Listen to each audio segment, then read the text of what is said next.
You have come here today carrying something within you that perhaps no one has ever truly seen. An invisible thread running through your entire life.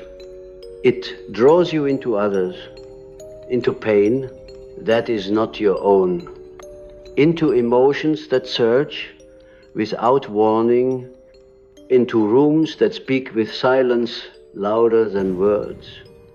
You feel too much, not because you are weak, but because you are open. And therein lies both your power and your wound. Let us not mistake sensitivity for fragility. What you call the gift of empathy, this ability to feel what others repress. To know without knowing how you know is not merely a personality trait. It is a psychic condition, a state of permeability, a mystical sensitivity of the soul that opens you to the collective unconscious in ways that most people will never understand. You do not simply feel what others feel, you embody it. Sometimes unknowingly, you become a vessel for what has not been expressed, for what has been buried in shadow. The empath, as I have come to understand through my clinical work and my dialogue with the symbols of the unconscious, is not simply a compassionate person. The empath is a mystic of the emotional realm. But herein lies the curse. When the soul is too open, it becomes a sponge for psychic toxins, just as a wound left uncovered may attract flies. An empathic soul without boundaries will attract projections, a shadow material, and unconscious hostility from others. You become not a healer, but a repository. You may think your gift is to love others unconditionally. But I ask you, when did you begin to feel responsible for their pain? When did you inherit the sorrow of the world? Perhaps as a child, in a family system that asked you to feel for those who could not feel for themselves. Perhaps in a culture that punishes direct emotion and rewards silent sacrifice. Your gift is ancient, but it did not arise in freedom. It was forged in necessity, and necessity often breeds distortion.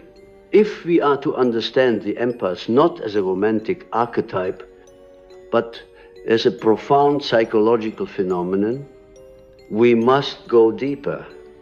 The empath, in Jungian terms, often carries a powerful anima or animus complex, an inner psychic opposite that grants deep connection to the inner life, but also deep vulnerability to inflation.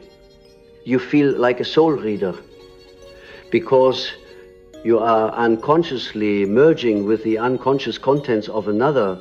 And if you are not rooted in your own self, your own psychic core, you will lose yourself in them.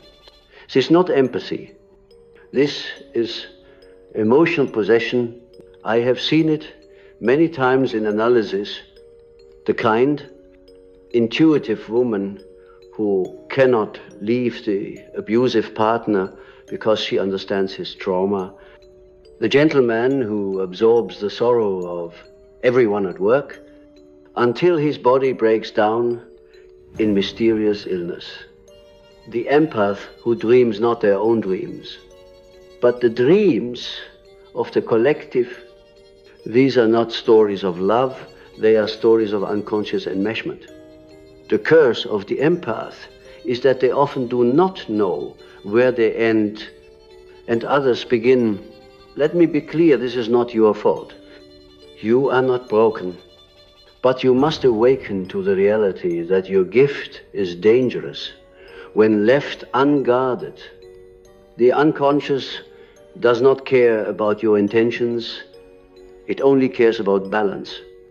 And when one carries too much of another's burden, the psyche revolts through anxiety, through depression, through dreams of drowning, devouring, being chased or consumed.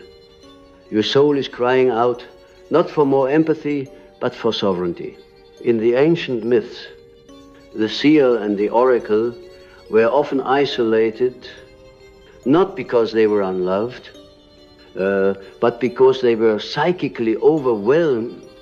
To see too much is to risk madness. To feel too much is to risk fragmentation. That is why every true empath must learn containment, not coldness, not withdrawal, but the sacred discipline of boundaries, a psychic skin. We speak often of narcissists and empaths, of the giver and the taker, but this binary is misleading beneath the surface. They are often mirrors. The narcissist who devours attention is as empty inside as the empath who gives everything away. Both are unrooted in the self. Both are caught in the trance of projection. The narcissist projects their grandiosity.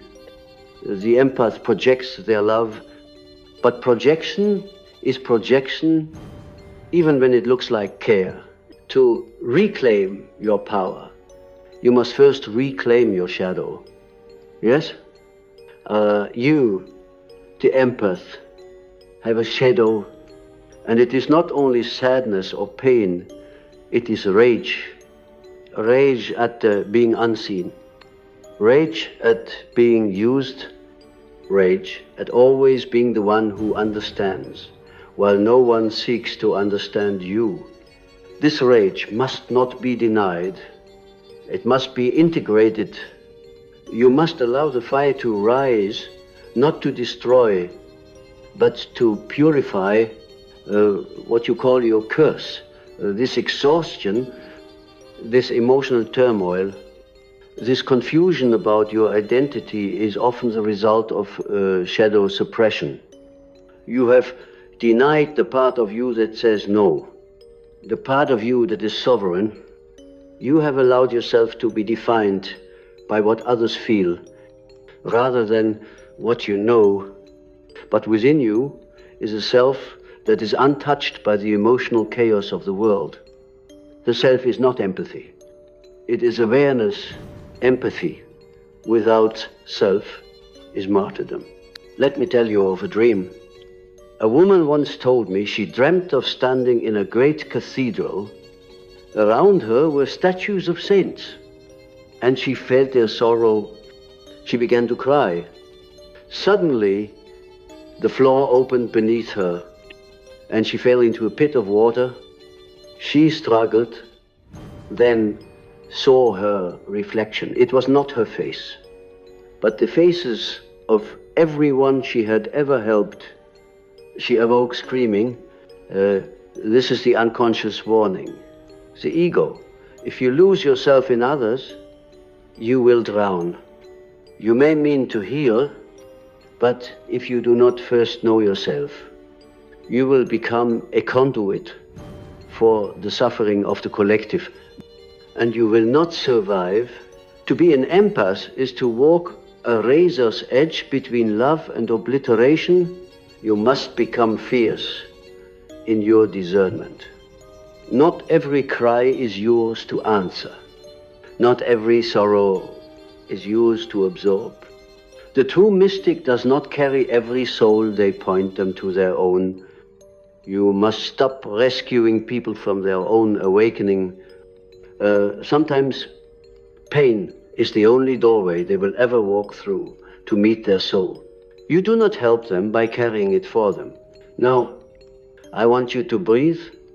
Feel that tension in your chest, the part that tightens when someone else is upset. The part that feels it is your responsibility to fix it. That is your wound, not your gift. Your gift lies beneath that. It is not your job to be a container for the world. It is your job to become a mirror of consciousness.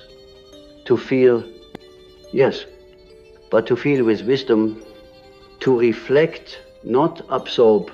In the ancient alchemical texts, The vessel must be sealed before the transformation can begin. If the container is leaky, the gold cannot form.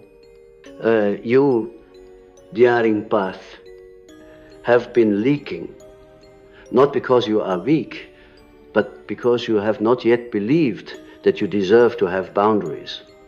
You think that love means surrender, but real love is rooted in truth. And the truth is, you have a self, and that self must come first. This is not selfishness. This is individuation. You cannot help anyone if you do not first become whole. And so I say to you, if your empathy is not grounded in the self, it will turn against you. It will become a prison disguised as compassion. I have seen this over and over again. Souls so attuned to the suffering of others that they forget they are not here to be vessels of pain, but instruments of awakening. Do not confuse compassion with codependence. The unconscious knows the difference.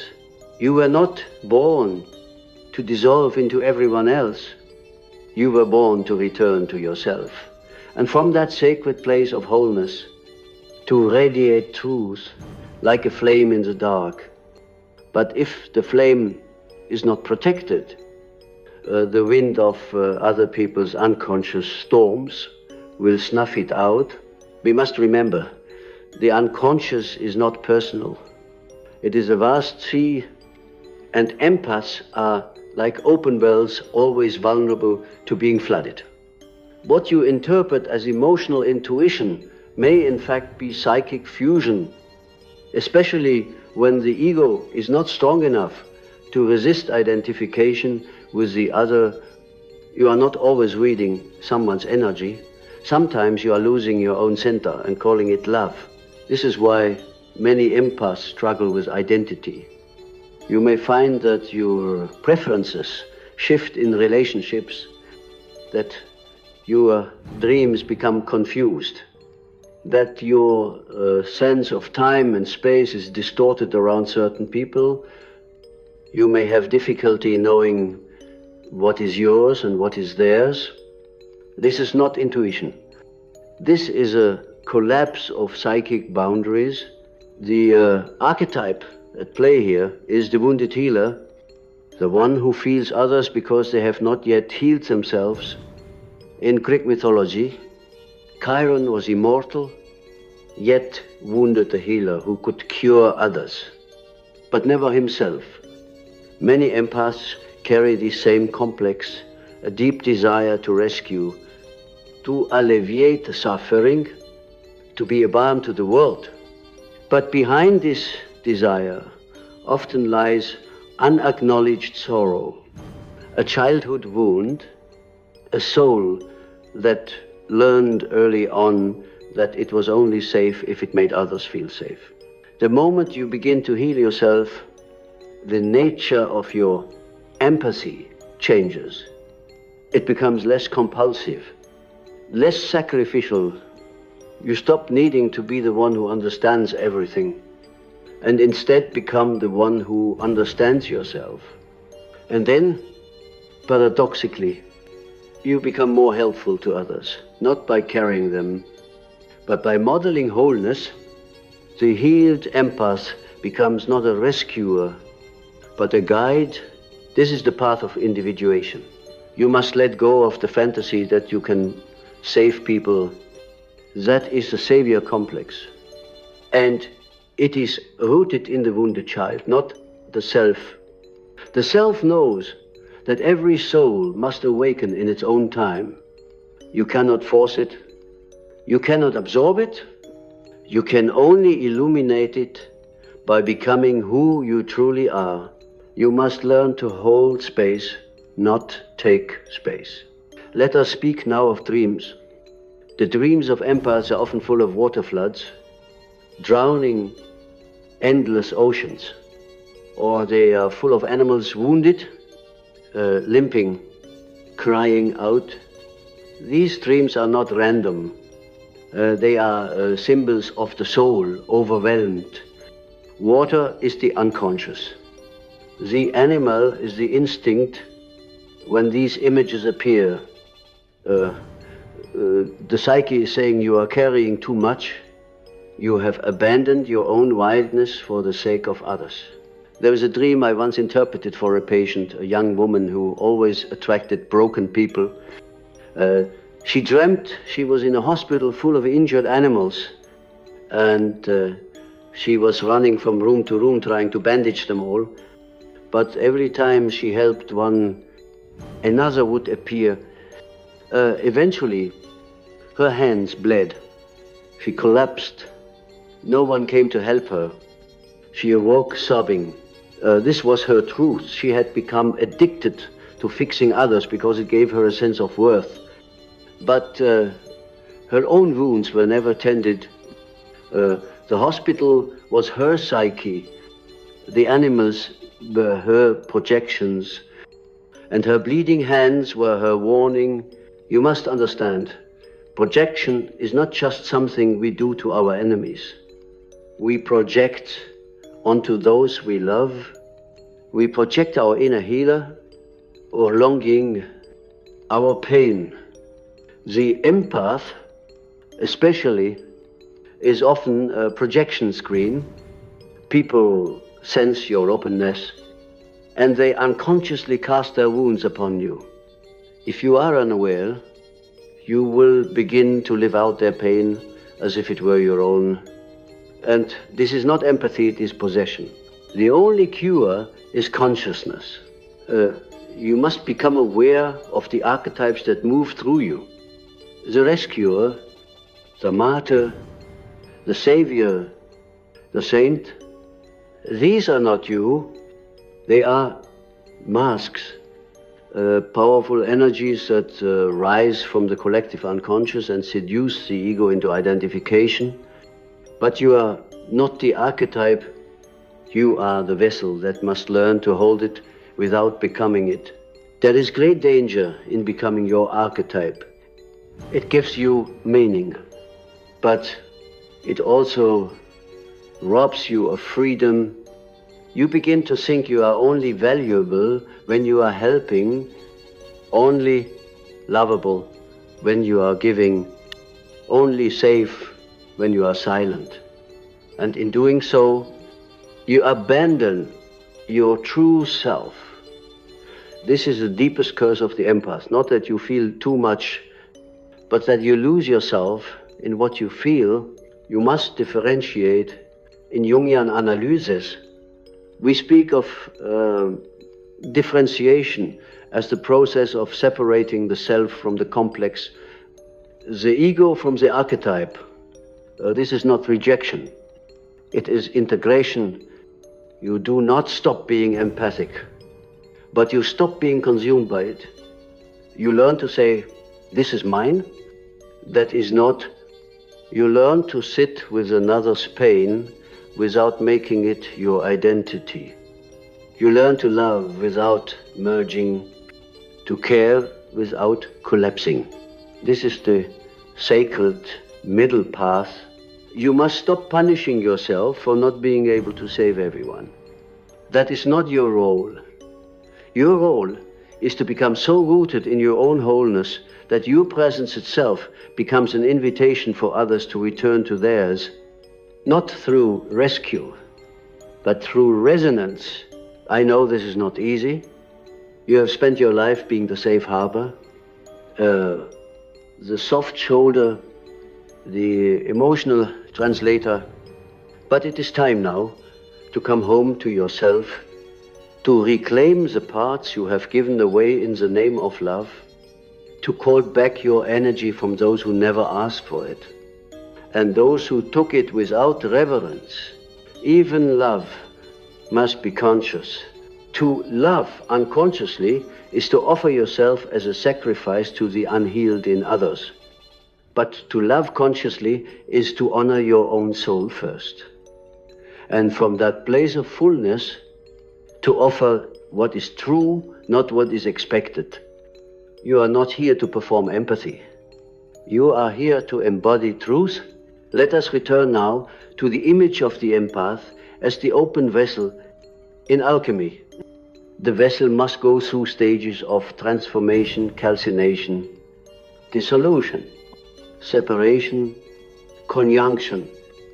These are not just chemical processes, they are psychological states. The empaths must go through them as well.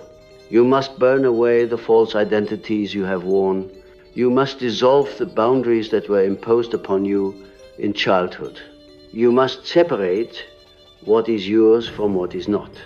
And then you must conjoin your soul with your shadow, reclaiming all the power you gave away in the name of love. Only then will your gift be free. Not because it is no longer painful, but because it is no longer compulsive. This is the path. It is not easy, but it is holy. And it begins when you say the sacred words, I will no longer abandon myself for the sake of being loved. You too deserve a place in your heart. You too deserve to be held. You too are worthy of the empathy you so freely give to others. Let us now walk into the deeper terrain, the shadow of the empath, not the light-filled aspect, not the radiant healer who listens and understands, but the darker twin that few wish to see. And yet, if you are to become whole, you must dare to look, because beneath your gift lies your wound, and beneath your wound lies your power. There is a profound danger in making your identity out of being the one who feels. That identity, though forged in love, can become a mask, a persona. And you see, the persona is not evil. It is a necessary adaptation, a social mask we wear to interface with the world. But the problem arises when we begin to believe we are only that mask, that we are only valuable when we are kind, only acceptable when we are soft, only seen when we are selfless. And what happens to all the other parts of you, the wild one, the angry one, the selfish one, the sensual one, the one who wants to scream, to push away, to say no? You bury them in your unconscious. You repress them. And what is repressed becomes the shadow, not because it is bad, but because it is unwelcome. The empath often has a beautiful shadow, not beautiful in the sense of gentle, but beautiful in its rawness, its vitality, its honesty. It is the part of you that refused to perform, that refused to pretend, that saw through the illusion and demanded truth. And if you do not integrate this shadow, you will project it. You will unconsciously attract relationships and experiences that mirror the rage, the power, the chaos you have not claimed. This is why so many empaths attract narcissists. You do not attract them because you are weak. You attract them because they embody something you have rejected in yourself: power, confidence, boundaries, self-focus. Yes, these things in distorted form, but they still speak to the part of you that has been silenced. And unconsciously, you are drawn to them not just out of compassion, but out of a desire to touch what you have denied until you reclaim your own fire. You will keep being burned by theirs. This is not a judgment. This is a pattern that arises from the psyche's unrelenting desire for wholeness. You are not here to remain in the polarity of light versus dark, empath versus narcissist, giver versus taker. You are here to become whole, to embody all of you, not just the parts that look good in daylight. So many empaths are afraid of being too much. But let me ask, too much for whom? For the ones who only love you when you are soft, for the ones who only respect you when you are silent. That is not love. That is control, and the psyche knows it. That's why you feel sick in your body. Even when your mind says everything is fine, the body does not lie. It remembers every time you betrayed yourself in the name of peace. You must stop being afraid of your intensity, your depth, your primal truth. You must reclaim the parts of you that you abandoned in order to be acceptable. There is a fierce love within you, a love that says, I will not carry what is not mine. A love that refuses to play the role of emotional sponge. A love that is not just soft, but strong. You must learn to disappoint others in order to be true to yourself. Yes, I know that sounds terrifying. You have spent your life avoiding it, but the real fear is not that others will leave you. The real fear is that you will finally meet the parts of yourself you left behind. And yet, that is the only way home. You will find your soul in the places you were told to abandon. Let me speak now of the archetypes again, for they are not abstract symbols, but living energies within your psyche. When you are empathic, you are often under the influence of the caregiver. But if that archetype is not held in balance, it becomes the martyr. And the martyr is not noble. The martyr is resentful. The martyr bleeds and then blames. The martyr helps and then grows bitter. That is not wholeness. That is unconscious suffering disguised as virtue. But there is another archetype within you, the warrior, not the one who fights others, but the one who defends your boundaries, the one who says, this is my space, this is my truth. I will not be moved. The warrior is the guardian of the soul. You do not lose your empathy by invoking it. You refine it. You contain it. You channel it through clarity, not collapse. And when the warrior and the caregiver meet within you, when the sword meets the chalice, you become whole. You become the sovereign. The sovereign is the one who rules from within, not through domination, but through integration, not through people-pleasing, but through soul alignment. The sovereign is not swayed by every emotional current. The sovereign listens deeply, yes, but chooses wisely. The sovereign does not give their energy to everyone who cries. The sovereign knows the difference between service and sacrifice. You are meant to become sovereign. You were never meant to live at the mercy of other people's emotions. You were never meant to sacrifice your truth to soothe someone else's discomfort. You were never meant to be loved only when you are agreeable. This is your deeper calling, to take your empathy and alchemize it, to transmute your pain into power, to step out of the role of emotional dumping ground and into the role of emotional teacher, not through preaching, but through presence. When you stop over-explaining, they will hear your silence. When you stop over-giving, they will face their own hunger. When you stop absorbing, they will be forced to feel their own emotions. This is not cruelty. This is initiation. You cannot awaken the world by carrying its pain. You awaken the world by carrying your light. You must stop trying to be good and start being real.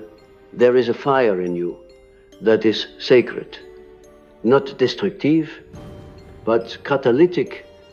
Let it burn away the masks. Let it illuminate the shadows. Let it reveal the places where you made yourself small just to keep others comfortable. Do not be afraid of your own clarity. It is not violence to say no. It is not abandonment to set a boundary. It is not cruelty to walk away from what diminishes your soul. It is honesty. It is alignment. It is love in its highest form. So many empaths fear being seen as selfish. But selfishness is not the same as sovereignty. Selfishness takes from others to feed the ego. Sovereignty nourishes the self so that the soul can serve from overflow, not depletion. You were never meant to starve in the name of feeding others. You were never meant to die on the cross of someone else's healing. You were never meant to be empty just so others could feel full. This is the curse that must be broken. And it can only be broken when you finally look into the mirror and say, I'm worthy of my own love. I am worthy of rest. I am worthy of joy that is not earned through suffering. Yes, your gift is real. Your ability to feel, to perceive, to intuit, that is sacred. But it is not your entire identity. It is a function of your soul, not the definition of your being. The moment you stop clinging to your identity as the empath, you will meet something far deeper, the self. The self is not reactive. It is not wounded. It is not defined by your past or your patterns. The self is the source, the eternal observer, the still point in the chaos. It watches, it waits, it knows, and it never abandons you. Even when you abandon it, the empath's gift is their connection to the self, but the curse is that they often try to access it through others. You cannot find your soul in someone else's sadness. You must return inward. That is where the gold lies, not in their healing, but in yours. And now, as we approach the threshold of wholeness, let me guide you to the place where this all began, not in adulthood, not even in adolescence, but in the small, flickering light of your early soul. The empath is not born in strength. The empath is born in silence, in rooms where no one spoke what they felt. So you became the one who felt it for them. In homes where survival depended on your ability to read the emotional weather before the storm ever spoke its name, you adapted, you became the emotional barometer, the invisible healer, the keeper of unspoken truths. But do not mistake adaptation for destiny. You were trained to feel too much because no one ever taught you how to feel just enough. And so now the gift has become entangled with the trauma. The signal with the noise, this is not blame, this is recognition. You see, the psyche remembers. It holds memory not just in thought, but in instinct, in dream, in the body. That tightness in your chest when someone withdraws, that aching guilt when you say no, that compulsive need to make peace, even when you are at war with yourself. These are echoes from the early world, the world where you learned that love was conditional and connection required sacrifice. But the true soul journey is not about reenacting our childhood roles. It is about confronting them, grieving them, and transcending them. You were never meant to be the emotional regulator of your family, or your friends, or your partners. You were meant to become yourself. The path to becoming is not paved with people's approval. It is carved by your willingness to be misunderstood. There will come a time, perhaps this very moment, when you will be asked to step out of the identity of the empath and into the reality of the self and that may feel like death. The death of the version of you that was loved for being agreeable, the death of the protector who made sure everyone else was okay, the death of the rescuer who mistook service for safety, but what is dying is not your essence. It is your illusion. What is dying is the survival self, not the soul. The soul is untouched. It has always been whole. It has always been radiant. It has always known that your value was never dependent on your usefulness. Let the old self grieve. Let it mourn the love it never received. Let it rage at the boundaries it was never allowed to have. Let it speak the truth it buried for years just to keep the peace. And then let it go, for in that letting go, something miraculous begins to happen. The body softens, the mind quiets, the heart no longer races to fix or rescue. You become empty but not hollow. Empty, like a vessel finally cleared of other people's emotions. Empty, like a temple ready to be filled with something sacred, your own presence. And it is from that place that true empathy arises, not the empathy that depletes, but the empathy that empowers, not the empathy that dissolves you, but the empathy that roots you. This is the healed empath, not a sponge, but a mirror, not a savior, but a guide, not a reactor, but a conscious being. When you speak from this place, your voice carries weight not because it pleases, but because it is true.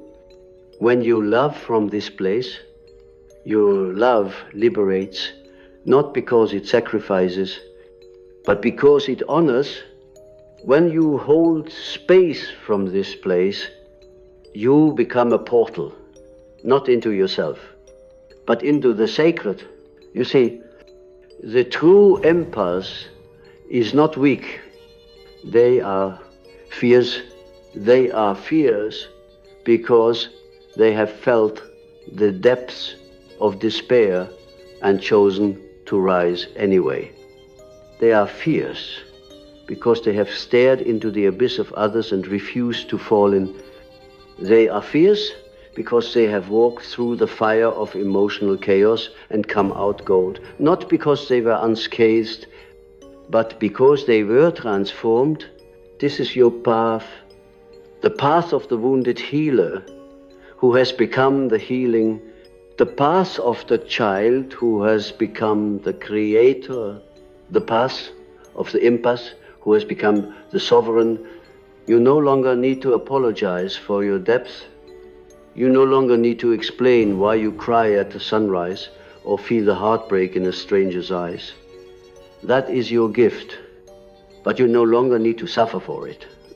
You no longer need to bleed for it. You no longer need to disappear for it. You are allowed to exist fully, loudly, softly, fiercely. And now, as we close, I invite you to imagine the child within you, the one who learned that love meant losing themselves. See them now, not alone, not responsible, not burdened, but held, seen, loved for who they are, not for what they do, not for what they feel, not for how well they take care of others. This is your task. Now, to reparent the inner empaths, to teach them boundaries, to teach them rest, to teach them that their value is not in being the emotional filter of the world, but in being an expression of divine consciousness in human form. The empath's gift is real, but only when it is rooted in self. Otherwise, it is a curse that cycles through lifetimes, through generations, through archetypes, repeating the same story I give. until they disappear. You must break the spell. You must write a new ending. And that ending begins here. Now, in this moment, as you say, with clarity and conviction, I am not here to lose myself in others. I am here to find myself in truth. I am not here to carry what is not mine. I am here to awaken what has always been. I am not just an empath. I am a soul, sovereign and whole. Let this be the turning point, not away from your gift, but toward its liberation. The world does not need more self-sacrificing empaths. The world needs awakened empaths, rooted in truth, anchored in self, blazing with the fire of conscious love. Become that, and the world will not only feel you, it will remember itself through you.